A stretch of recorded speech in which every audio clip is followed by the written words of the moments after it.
unfold.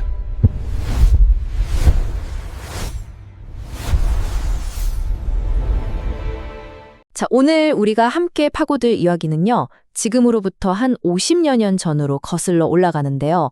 바로 한 동물 실험에서 시작됩니다. 여러분, 한번 생각해 보세요.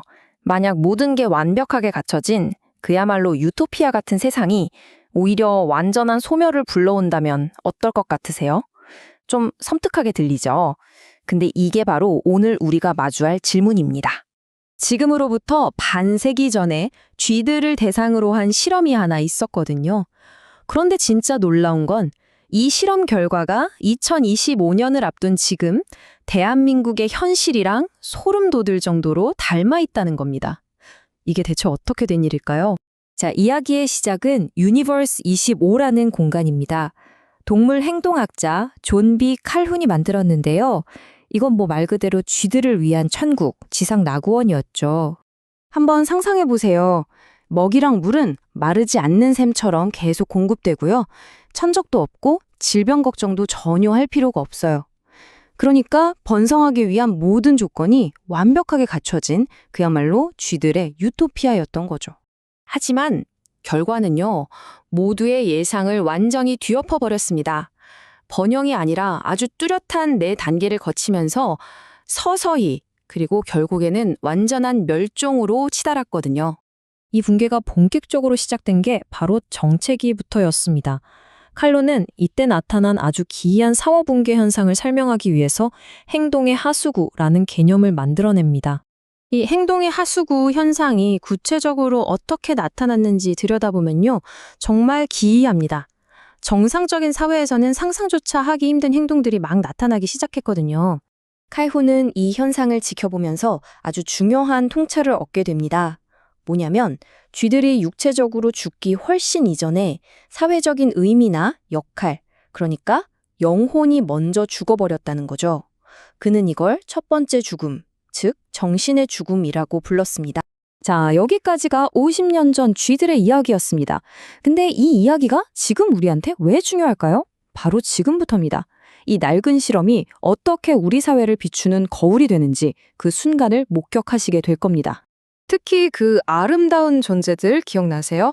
번식도 사회활동도 다 포기하고 자기 몸치장에만 몰두했던 그 수컷들이요.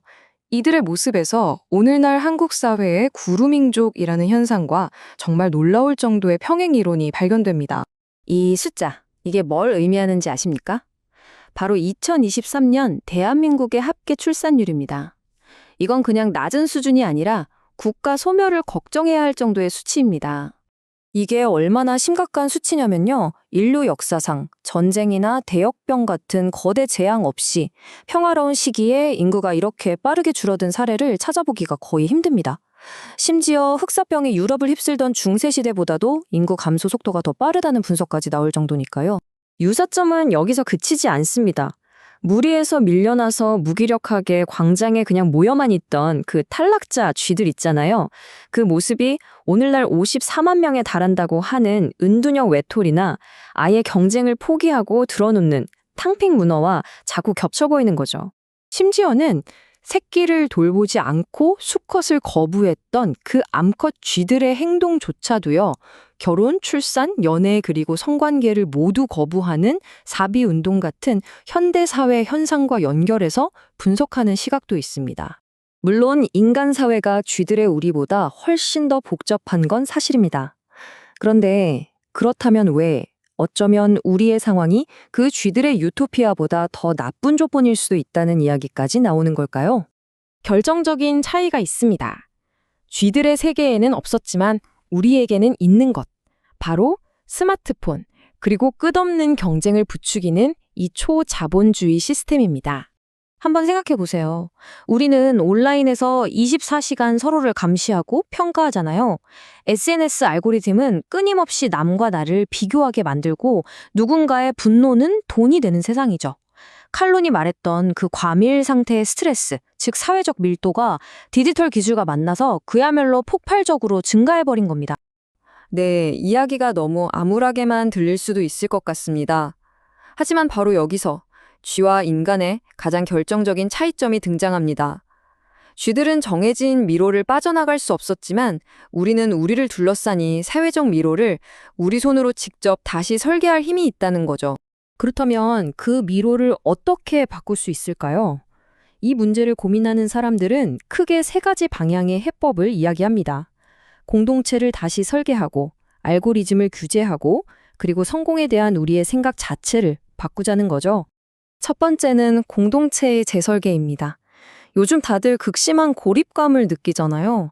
여기에 맞서서 코리빙이나 소셜 다이닝처럼 너무 부담스럽지는 않으면서도 의미 있는 연결을 만들 수 있는 새로운 시도들이 필요하다는 겁니다. 이걸 느슨한 연대라고 부르기도 하죠.